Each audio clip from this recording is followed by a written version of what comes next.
My daughter has a library of books that she likes to read. Paperback, hard cover, board books, books with images and words on them. All have words on them, and they can be read, or images that can be recognized, but they do not produce sounds, and the words aren't alive on those books. She also has books like this. These books are known as interactive books. They require engagement by her or by whoever's reading them to interact and engage with it and make it alive. And it requires an action on the reader's behalf to bring it to life. So when it is activated and you do start flipping through the pages, what was once just a book that seems the same book as these ordinary books that you can flip through and maybe feel or touch certain parts, but it's just a book. Once you start flipping through it and seeing it, it's not made alive until the action of turning it on, that the lights start to appear, that things start to happen, that it starts to illuminate and cause interactions to happen between these books and the reader.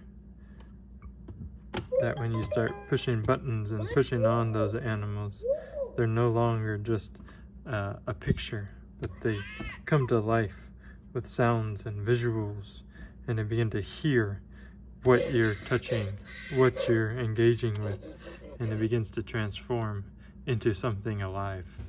This book is the same way. And these words that are just written in ink, that seem lifeless, that seem just like words on a page, they're made alive by faith, by His touch, His breathing upon it. It doesn't come to life simply by just reading it. It's a heart change. It's a heart that has been given to Him. It's an ear that has been given to the Lord to hear what His Spirit is saying. And His Spirit is breath, and His breath brings life to things. And something that you can read on this page over and over and over again that may never make sense, that may have never made sense to you, that you didn't understand or comprehend.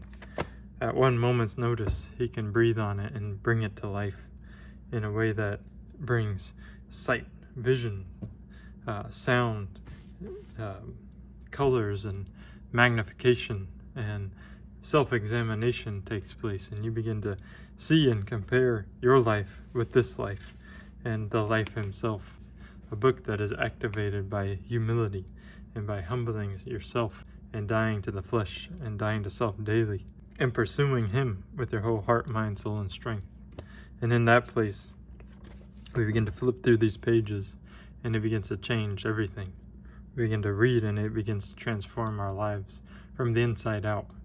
And we begin to touch and interact with things in a way that nature, just like that nature book that my daughter has, with the pages and the things that she once saw visually and could even experience into some form, could now be brought to life through sound and through engagement.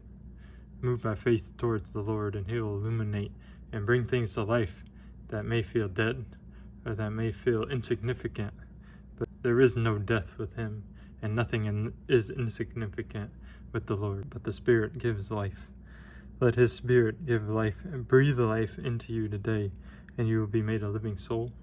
And as you open this up, it'll begin to transform you and transform your life in a way that you have never experienced before, that you may not have realized is needed, and that we realize we've settled for by reading just a simple text. But when we invite Him into the text, He is the life that brings life to this text, to this book. So allow Him to breathe on you today, to make this clay a living soul, and allow Him to breathe on this word, to make it alive and have it transform your life and make you new.